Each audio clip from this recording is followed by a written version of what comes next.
So before I start the video, I just want to say that I think we all can agree that when you're in your 20s, especially your early 20s, you don't tend to make the best decisions.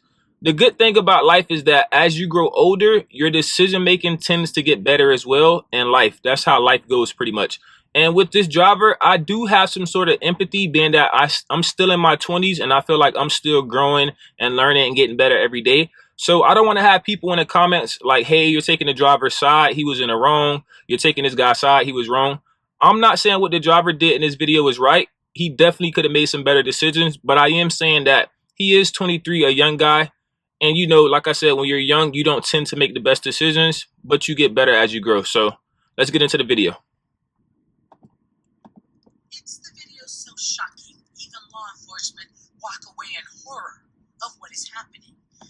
First thing I will say too, you know something is kind of not right when law enforcement is walking away looking kind of like crazy. So this lady is a part of the law enforcement team and she doesn't look like she's too pleased with what's going on in the background. So just putting that out there, she looks a little disturbed, being that she is on scene arresting the guy. She looks a little disturbed. That's the first red flag to me.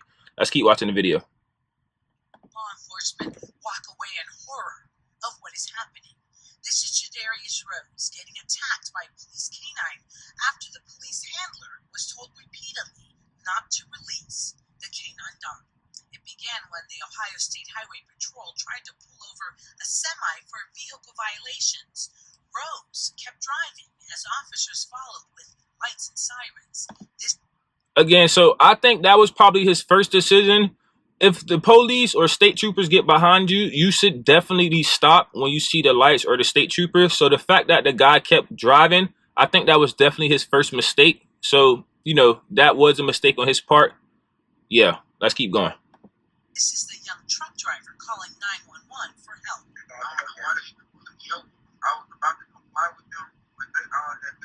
The 911 operator radios police as Rose continues to say he's scared.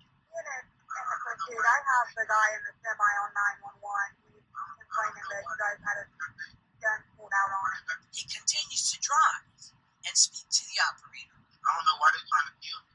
If they are, obviously there's so much stuff on the ground trying to explode the tires. Police do use stop sticks to stop the rig. So the driver is saying that he didn't feel comfortable stopping because he felt like his life was in danger. I'm not going to say if he was right or wrong, if that's how he feels personally. I am saying that he should have stopped for police, but he said he didn't feel safe. He said he felt like they were trying to kill him. Again, I'm not going to comment on that because I can't justify or feel what someone feels in that time. So I'm not going to really speak on that, but just giving context, he said he didn't feel safe. He felt like they were trying to kill him. That's pretty much why he didn't stop. Let's keep going. Okay, sir, you need to comply with that. Okay, because they're in pursuit of you. You need to pull over. You're going to get yourself in more trouble than what you're already in. Eventually, Rose comes out of the truck with his hands in the air and then Okay, so this when the video takes a turn. Again, up until this point, I feel like the driver was in the wrong. He should have stopped. At this point in the video, I feel like this when things get a little sketchy on the state trooper / police part. Let's keep watching. wheels. Troopers tell the Circleville police officer not to release the police dog repeatedly. Do not release the dog with his hands up. Do not release the dog with his hands up. But he does it anyway. The dog runs past Rose, comes back, and the officer commands him to attack. Well, Rush has been a canine. Okay, so yeah, that where I see like that part is just a little like I don't feel like that part was kind of right. If the guy's there and he's complying with the officers, he's already scared. There's a bunch of officers around him and they tell him not, and they tell him they're giving him directions and he's complying.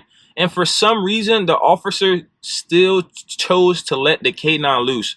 That I don't understand or agree with. So I'm not really sure. That's kind of crazy to me. So, yeah. Handled it for 20 years. He says the entire tape is disturbing. And clearly, he says, the dog was confused from the very beginning. All right, YouTube. So that's pretty much the end of the video. I don't want to bore you out with the rest of the details. So long story short, the mayor, the mayor said the city is reviewing the case, and they're going to look into the evidence, the video, all those things. And on July 31st, they're going to hand down a ruling of like their findings. So they're going to make it like a decision on what's going to happen. So July 31st, sometime next week, if anything interesting happens, I might make another video. But for now, they're just basically doing an internal investigation. They're looking into the officer. They're looking into the incident. On July 31st, they'll come down with a ruling. So till next time, let's get it.